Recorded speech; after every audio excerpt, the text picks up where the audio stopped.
Hello दोस्तों, कैसे हैं आप सब। तो दोस्तों, आज का हमारा टॉपिक है उत्तराखंड करंट अफेयर। और उत्तराखंड करंट अफेयर में आज हम लोग उत्तराखंड अप्रैल 2023 माह का करंट अफेयर कवर करेंगे। आपकी परीक्षाओं में करंट अफेयर को लेकर काफ़ी प्रश्न वर्तमान में पूछे जा रहे हैं और अच्छे लेवल के प्रश्न पूछे जा रहे हैं। तो यहाँ पर जितने भी प्रश्न आपको देखने को मिलेंगे सारे प्रश्न इंपॉर्टेंट है। कोई भी प्रश्न दोस्तों आपको यहाँ से स्किप नहीं करना है। तो चलिए शुरुआत करते हैं। पहला प्रश्न है, हाल ही में देहरादून की किस ग्राम पंचायत को चाय बागान क्षेत्र घोषित किया गया है। इंपॉर्टेंट दोस्तों प्रश्न है, याद रखेंगे अम्बीवाला। तो देहरादून की किस ग्राम पंचायत को चाय बागान क्षेत्र घोषित किया गया है, उत्तर क्या हो जाएगा, अम्बीवाला को।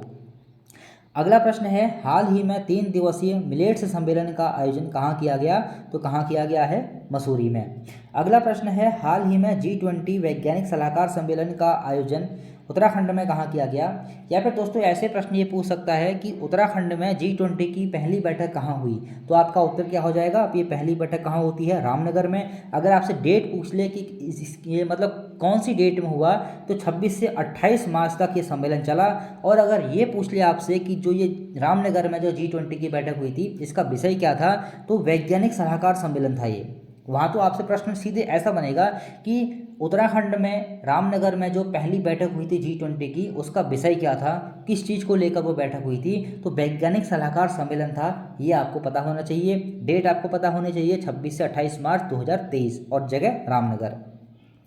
अगला प्रश्न है, किस राज्य सरकार द्वारा पशु संरक्षण हेतु ए हेल्प नामक पायलट प्रोजेक्ट शुरू किया, उत्तराखंड। अब देखिए यहाँ पर से प्रश्न कैसे बनेगा। प्रश्न ये बनेगा कि उत्तराखंड सरकार द्वारा शुरू किया गया ए हेल्प नामक पायलट प्रोजेक्ट क्या है। आपसे ऐसे पूछा जाएगा तो आपका उत्तर क्या हो जाएगा, पशु संरक्षण हेतु इस पायलट प्रोजेक्ट को राज्य सरकार ने शुरू किया है। अगला प्रश्न है, हाल ही में केंद्रीय जल शक्ति मंत्रालय द्वारा जल स्रोतों की पहली गणना के अनुसार उत्तराखंड में सर्वाधिक मात्रा में किस प्रकार के जल स्रोत पाए गए, तालाब। ये क्वेश्चन दोस्तों बहुत महत्वपूर्ण है, याद रखेंगे। अगला प्रश्न है, उत्तराखंड के किस गांव को अब देश का अंतिम गांव की जगह देश का प्रथम ग्राम के नाम से जाना जाएगा, माणा ग्राम। देखिए अभी तक जो माणा ग्राम जो चमोली में है उसको अंतिम गांव के नाम से जाना जाता था, देश का अंतिम ग्राम माणा ग्राम, पहले इसको इस तरीके से बोला जाता था। लेकिन अब अंतिम ग्राम की जगह इसको प्रथम ग्राम कर दिया गया है। तो याद रखेंगे देश का प्रथम ग्राम कौन सा है, अब माणा ग्राम। अगला प्रश्न है, हाल ही में 3 दिवसीय नेशनल पैराग्लाइडिंग एक्यूरेसी चैंपियनशिप का आयोजन कहाँ किया गया, तो ये कहाँ किया गया है, बागेश्वर में। अगला प्रश्न है, हाल ही में उत्तराखंड से किसे हीरोज ऑन द रोड सम्मान से सम्मानित किया गया, तो दीवान सिंह को सम्मानित किया गया है। अगला प्रश्न है, सूडान में फंसे भारतीयों को निकालने के लिए किस ऑपरेशन की शुरुआत की गई, यहाँ पर क्या होगा, किस ऑपरेशन की शुरुआत की गई, तो ऑपरेशन कावेरी। देखिए हाल ही में बहुत सारे ऑपरेशन चले हैं, ऑपरेशन कावेरी, ऑपरेशन गंगा, बहुत सारे ऑपरेशन चले हैं। ये ऑपरेशन मैंने दोस्तों कुछ पुरानी वीडियो में आपको कराई भी थे, जो जो उस समय हुए थे। तो इसी तरीके के ऑपरेशन आपसे आगामी परीक्षाओं में भी पूछे जाएंगे। तो याद रखेंगे ऑपरेशन कावेरी किस चीज़ से संबंधित है, सूडान में फंसे भारतीयों को निकालने के लिए। और सूडान में देखिए क्या मामला हुआ था ये भी आपको पता होना चाहिए। जो वहाँ की जो सरकार थी, वहाँ उनके और सेना के बीच में कुछ झड़प हो गई थी, कुछ वहाँ पर ऐसी घटना हो गई थी। आप लोग गूगल में सर्च मार लीजिए, हो सकता है इससे संबंधित प्रश्न बन जाए कि सूडान में हाल ही में क्या हुआ था। तो ऐसे करके ही प्रश्न बन सकता है, इसको भी आपको याद रखना है। अगला प्रश्न है, उत्तराखंड सरकार ने किस शहर में स्पोर्ट्स यूनिवर्सिटी बनाने की घोषणा की, तो हल्द्वानी में स्पोर्ट्स यूनिवर्सिटी बनाने की घोषणा की गई है। अगला प्रश्न है, देश का पहला PMFME स्टोर कहाँ खोला जाएगा, तो देहरादून में खोला जाएगा। इसकी फुल फॉर्म क्या है, प्रधानमंत्री सूक्ष्म खाद्य उद्यम उन्नयन स्टोर। देखिए दोस्तों मैंने आपको पहले ही बताया था, हर वीडियो में आपको मैं बताता हूँ, क्योंकि जो नए बच्चे हैं शायद वो कोई पहली बार वीडियो देखता होगा तो उसको ये समझ में नहीं आएगा। मैं जहाँ पर आपके लिए वीडियो ये सब कुछ लिखता हूँ, तैयार करता हूँ, वहाँ पर कुछ ऐप में कुछ फॉन्ट प्रॉब्लम है। देखिए उद्यम आप सभी लोग जानते हैं इस प्रकार से लिखा जाता है उद्यम, लेकिन वो जो ऐप में मैं आपके लिए सब कुछ लिखता हूँ वो ऑटोमेटिक इस तरीके से उसको परिवर्तित कर देता है। तो आप सभी लोग जानते हैं कि उद्यम कुछ इस प्रकार से लिखा जाता है। तो जहाँ पर भी ऐसे शब्द आए तो आप लोग समझ जाइएगा कि कुछ ऐप में फॉन्ट प्रॉब्लम है जिस कारण से ऐसा हो जाता है। तो इसमें कोई दिक्कत वाली बात नहीं है। मुझे पता है कि आप लोग बहुत होशियार हैं और आपको पता है कि किस शब्द को कैसे लिखा जाता है, क्योंकि आप लोग बहुत समय से उत्तराखंड की तैयारी भी कर रहे हैं। चलिए अगला प्रश्न है, Aravalli international film festival award में किस गढ़वाली फिल्म को बेस्ट स्टोरी अवार्ड मिला? वो मोस्ट इंपोर्टेंट दोस्तों प्रश्न है। तो देखिए, यह कन्नू रिश्ता, अभी देखिए आपका पेपर हुआ था हाल ही में सचिवालय रक्षक का, तो वहाँ पर जो हमारी पहाड़ी भाषा है कुमाऊनी गढ़वाली, उससे संबंधित 2 प्रश्न आपके हिंदी में पूछे गए थे। तो जो हमारे इसमें परीक्षा नियंत्रक आए हैं उनको भी शायद जो हमारी कुमाऊनी गढ़वाली बोली है उससे प्यार है, तो हो सकता है ये प्रश्न आपसे पूछ ले, किस गढ़वाली फिल्म को बेस्ट स्टोरी अवार्ड मिला?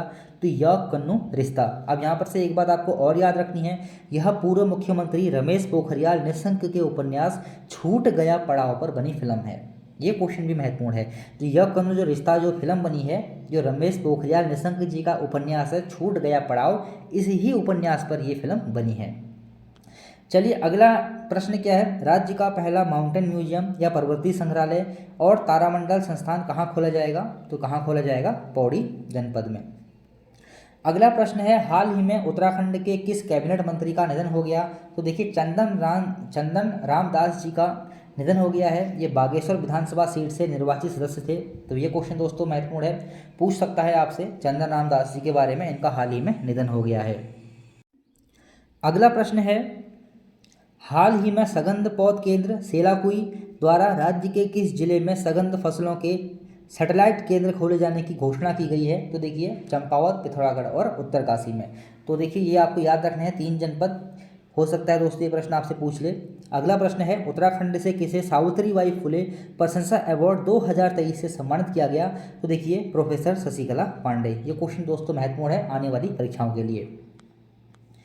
अगला प्रश्न है, प्रधानमंत्री मत्स्य संपदा योजना के तहत उत्तराखंड में पंगेसियस और तिलापिया मछली उत्पादन को बढ़ावा देने के लिए एक्वा पार्क कहाँ स्थापित किया जाएगा? सितारगंज में। और सितारगंज किस जनपद में आता है? उधम सिंह नगर जनपद में।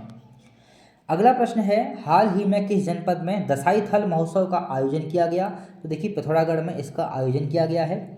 अगला प्रश्न है, हाल ही में 20 सूत्री कार्यक्रम के तहत निर्धारित विकास सूत्रों की रैंकिंग में प्रदेश के 13 जनपदों में किस जनपद का स्थान पहला रहा? तो किसका रहा? टिहरी का स्थान पहला रहा, यह आपको याद रखना है। अगला है, वर्तमान में उत्तराखंड अर्थ एवं संख्या निदेशालय के अनुसार उत्तराखंड का सबसे अधिक प्रति आय वाला जिला कौन सा है? तो देखिए हरिद्वार है।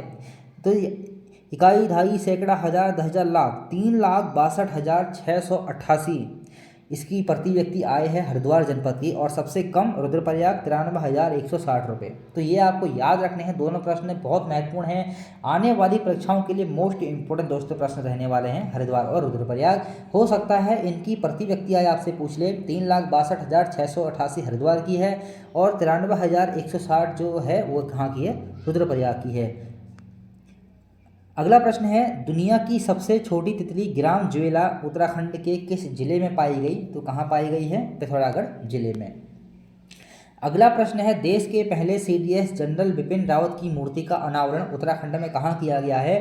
तो देहरादून में किया गया है। अगला प्रश्न है, महंगाई के मामले में उत्तराखंड का देश में कौन सा स्थान है? चौथा स्थान है 6.7% के साथ। और सर्वाधिक महंगाई तेलंगाना, सबसे कम छत्तीसगढ़। ये क्वेश्चन दोस्तों महत्वपूर्ण रहते हैं परीक्षाओं के लिए। तो महंगाई में उत्तराखंड का देश में स्थान कौन सा रहेगा? चौथा स्थान रहेगा। सर्वाधिक महंगाई वाला जो हमारा राज्य है कौन सा है? तेलंगाना। और सबसे कम महंगाई वाला कौन सा राज्य है? छत्तीसगढ़। उत्तराखंड का कौन सा स्थान है? चौथा। परसेंट अगर आपसे पूछ ले 6.7% आपको याद रखना है। अगला प्रश्न है, वर्तमान में भारत में कितनी राष्ट्रीय पार्टियां हैं? देखिए दोस्तों इस प्रश्न को थोड़ा सा समझेंगे, ये प्रश्न आपसे हो सकता है पूछ लिया जाए। भारत में वर्तमान में 6 राष्ट्रीय पार्टियां हो गई हैं। कुछ कमी है, कुछ बड़ी हैं, मतलब कुछ किसी पार्टी को राष्ट्रीय जो पार्टी थी उसका दर्जा छीन गया है, किसी को दर्जा मिल गया है, उसी चीज़ को हमें यहाँ पर समझना है। देखिए, केंद्रीय चुनाव आयोग द्वारा आम आदमी पार्टी को राष्ट्रीय पार्टी की मान्यता दिए जाने के पश्चात अब देश में कुल 6 नेशनल लेवल की पार्टियां हैं। याद रखेंगे देश में कितनी नेशनल लेवल की पार्टियां हैं? 6 नेशनल लेवल की पार्टियां हैं। आम आदमी पार्टी को राष्ट्रीय पार्टी का दर्जा मिल चुका है। प्रश्न आपसे बन सकता है, 4 पार्टियां आपके ऑप्शन में होंगी, आपसे पूछा जाएगा हाल ही में इनमें से किस पार्टी को राष्ट्रीय पार्टी का दर्जा दिया गया? और आपका उत्तर क्या हो जाएगा? आम आदमी पार्टी। चलिए देख लेते हैं कि वर्तमान में कौन कौन सी राष्ट्रीय पार्टियां हैं। देखिए यहाँ पर 6 पार्टियां आपके सामने हैं। Bharatiya Janata party, Congress, Bahujan Samaj party, communist party of India, national people's party और आम आदमी पार्टी। तो ये 6 पार्टियां हैं वर्तमान में जिनको राष्ट्रीय पार्टी का दर्जा प्राप्त है। अब देखिए यहाँ पर से एक फैक्ट दोस्तों आपको याद रखना है। एनसीपी, तृणमूल कांग्रेस और भारतीय कम्युनिस्ट पार्टी यानी सीपीआई का राष्ट्रीय दर्जा समाप्त कर दिया गया है। ये क्वेश्चन भी आपसे पूछा जा सकता है। एनसीपी, तृणमूल कांग्रेस और भारतीय कम्युनिस्ट पार्टी यानी सीपीआई का राष्ट्रीय दर्जा समाप्त कर दिया गया है।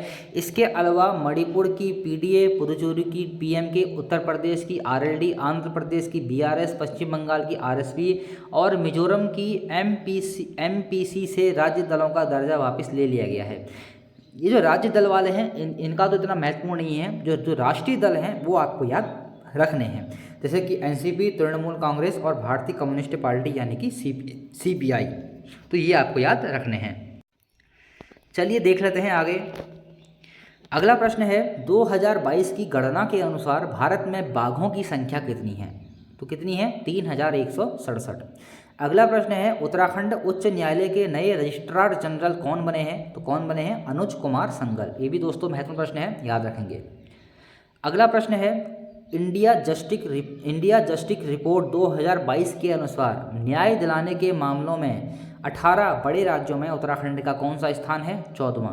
हाल ही के पेपरों में दोस्तों ये रैंक वाले प्रश्न आपसे बहुत पूछे गए हैं। उत्तराखंड की रैंक किस क्षेत्र में क्या है? तो यहाँ से कुछ रैंक आपको मिल रही हैं जो कि आपको याद रखनी है। तो पहली रैंक आपको मिल गई 14। किस चीज़ की रैंक है ये? इंडिया जस्टिस रिपोर्ट 2022 के अनुसार न्याय दिलाने के मामले में 18 बड़े राज्यों में उत्तराखंड का कौन सा स्थान रहा? 14वां स्थान रहा। उत्तराखंड पुलिस की रैंक 5वीं। न्यायपालिका में उत्तराखंड का स्थान 8वां। कानूनी सहायता में उत्तराखंड का स्थान 8वां। जेलों के मामले में उत्तराखंड की रैंक 18वीं, यानी कि ये इसमें इसकी अंतिम रैंक रही है। तो ये कुछ रैंक हैं आपको याद रखनी है, क्योंकि वर्तमान में दोस्तों रैंक पूछी जा रही है, स्किप नहीं करनी है। अगला प्रश्न है हाल ही में चमोली के सलूर डुंगरा गांव में किस उत्सव का आयोजन किया गया? रम्माण उत्सव। ये क्वेश्चन दोस्तों यहाँ पर मैंने इसलिए रखा है कि देखिए अभी एक प्रश्न पेपर हुआ था तो वहाँ पर से ये पूछा था कि सलूर डुंगरा गांव किस चीज़ के लिए फेमस है, या रम्माण उत्सव जो है वो किस गाँव में मनाया जाता है। तो सलूर डुंगरा गाँव आपको याद रखना है। अगला प्रश्न है, ये प्रश्न थोड़ा पुराना है क्योंकि अभी हाईलाइट दोबारा हुआ था। ये जो चीज़ है ऑपरेशन मर्यादा अभी हाईलाइट हुई थी। उत्तराखंड पुलिस द्वारा ऑपरेशन मर्यादा कब शुरू किया गया? देखिए 15 जुलाई 2021 को इसको शुरू किया गया था। ऑपरेशन मर्यादा क्या है? तीर्थ व पर्यटन स्थलों पर मर्यादा भंग करने वाले लोगों पर कार्यवाही। देखिए जो नदी हमारे जो उत्तराखंड की नदियां हैं या कुछ तीर्थ स्थल हैं, को पर्यटन स्थल हैं, वहाँ पर कुछ लोग क्या करते हैं, वहाँ पर जाके शराब, बीड़ी, सिगरेट या फिर कुछ नाच गाने बजाना, डीजे बजाना, नदियों में नहाना, इस तरह के कार्य करते हैं। तो ऐसे कार्य ना हो, मर्यादा भंग ना हो, इसीलिए ऑपरेशन मर्यादा को शुरू किया गया था 15 जुलाई 2021 में। हाल ही में ये हाईलाइट में फिर आया था जब बहुत सारे ऐसे लोगों पर कार्रवाई की गई थी जिन्होंने मर्यादा को भंग किया था तीर्थ व पर्यटन स्थलों पे। तो ये आपसे डेट पूछी जा सकती है 15 जुलाई 2021। हालांकि मैंने आपको पहले भी करवाया था लेकिन काफ़ी पुराना हो चुका है, हो सकता है इसकी डेट आपसे पूछ ले, तो डेट आपको याद रखनी है। अगला प्रश्न है हाल ही में प्रधानमंत्री द्वारा राज्य के किस जिले में आकाशवाणी एफएम ट्रांसमीटर का वर्चुअली उद्घाटन किया गया? तो कहाँ किया गया? उत्तरकाशी में। अगला प्रश्न है ऑस्ट्रेलिया में आयोजित वर्ल्ड ट्रांसप्लांट गेम्स में उत्तराखंड के किस खिलाड़ी ने भाला प्रतियोगिता में स्वर्ण पदक जीता है? तो हीरा दसपा ने ये स्वर्ण पदक जीता है। अगला प्रश्न है हाल ही में मुख्यमंत्री पुष्कर सिंह धामी जी द्वारा उत्तराखंड के किस गांव को पर्यटन स्थल घोषित किया गया है? तो देखिए नागनाथ, आषाढ़थाथ और मुंगाथाथ, ये सभी टिहरी में हैं। ये 3 गांव हैं, टिहरी के 3 गांव हैं। कौन कौन से? नागनाथ, आषाढ़थाथ और मुंगाथाथ। तो इनको मुख्यमंत्री धामी जी के द्वारा पर्यटन स्थल घोषित किया गया है। तो ये सभी कहाँ पर हैं? टिहरी में हैं। अगला प्रश्न क्या है भारत सरकार के पर्यटन विदेश मंत्रालय की स्वदेश दर्शन योजना के तहत उत्तराखंड के किस पर्यटन स्थल को फ्लोटिंग हट्स से सम्मानित किया जाएगा? किसको किया जाएगा? टिहरी। अगला प्रश्न है महाराष्ट्र हिंदी साहित्य अकादमी से हाल ही में किसे सम्मानित किया गया? तो राजेश्वर उनियाल को इससे सम्मानित किया गया है। अगला प्रश्न है, कौन सी संस्था देश की पहली मिलेट क्रांति साइकिल रैली का आयोजन करने जा रही है? तो देखिए, नथुली महिला सशक्तिकरण संस्था। ये क्वेश्चन दोस्तों महत्वपूर्ण है। कौन सी संस्था देश की पहली मिलेट क्रांति साइकिल रैली का आयोजन करने जा रही है? नथुली महिला सशक्तिकरण संस्था। ऐसे प्रश्न दोस्तों बनते हैं। अगला प्रश्न है, राष्ट्रीय डेयरी अनुसंधान संस्थान ने भारत की पहली गिर नस्ल की क्लोन मादा बछड़ा का उत्पादन किया। इसका नाम क्या रखा गया? तो इसका नाम क्या रखा गया? गंगा। ये नाम वाले पूछ लेते हैं, जो भी क्लोन जो भी ये आते हैं, कभी भेड़िए का क्लोन बनाया जाएगा, कभी किसी चीज़ का क्लोन बनाया जाएगा, तो यहाँ पर इनके नाम आपसे पूछे जाते हैं, तो नाम आपको याद रखना है। क्या नाम था? गंगा।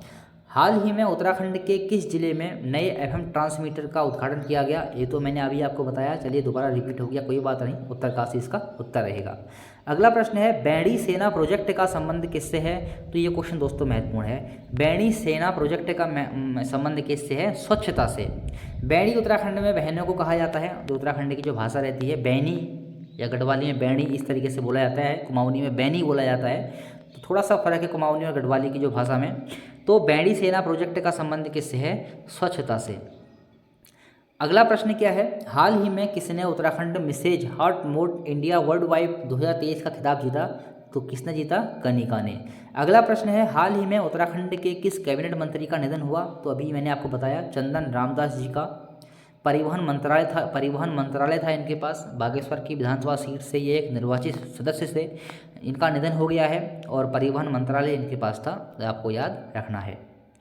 अगला प्रश्न है, देश का पहला पीएम एफएमई स्टोर किस राज्य में खुला? उत्तराखंड में। बहुत महत्वपूर्ण दोस्तों प्रश्न है, याद रखना है।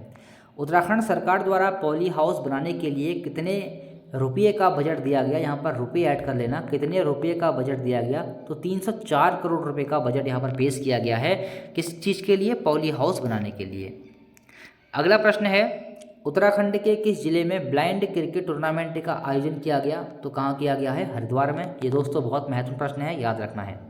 अगला प्रश्न है, पशु संरक्षण के लिए किस राज्य के मुख्यमंत्री ने ए हेल्प नामक कार्यक्रम शुरू किया? तो किसने शुरू किया? उत्तराखंड ने। ए हेल्प नामक कार्यक्रम क्या है, ये आपसे दोस्तों पूछा जाएगा, तो आपको पता होना चाहिए क्या है। पशु संरक्षण के लिए इस कार्यक्रम को शुरू किया गया है। तो दोस्तों ये थे हमारे करंट अफेयर के कुछ प्रश्न, और जो अप्रैल माह का करंट अफेयर आपका कवर हुआ, जो मई माह का करंट अफेयर है वो भी 1-2 दिन में आ जाएगा। फेसबुक पेज से दोस्तों आप लोग हमारे जुड़ जाइए, लिंक नीचे डिस्क्रिप्शन बॉक्स में दिया हुआ है। व्हाट्सअप नंबर भी दोस्तों नीचे दिया हुआ है। अगर आपको मुझसे कुछ पूछना है, आपको कोई डाउट है, आप लोग मुझे व्हाट्सएप पर मैसेज कर सकते हैं, या कि वीडियो के कमेंट बॉक्स में कमेंट कर सकते हैं। वीडियो पसंद आई हो तो लाइक कीजिए और चैनल को सब्सक्राइब जरूर कीजिए, और बेल आइकन को प्रेस करना ना भूलें, क्योंकि जो भी नई वीडियो आती है उसका नोटिफिकेशन आप तक पहुँच जाएगा। दोस्तों मिलते हैं अगली वीडियो में, आज के लिए इतना ही। अगर वीडियो पसंद आई हो तो लाइक कीजिए और चैनल को सब्सक्राइब कीजिए।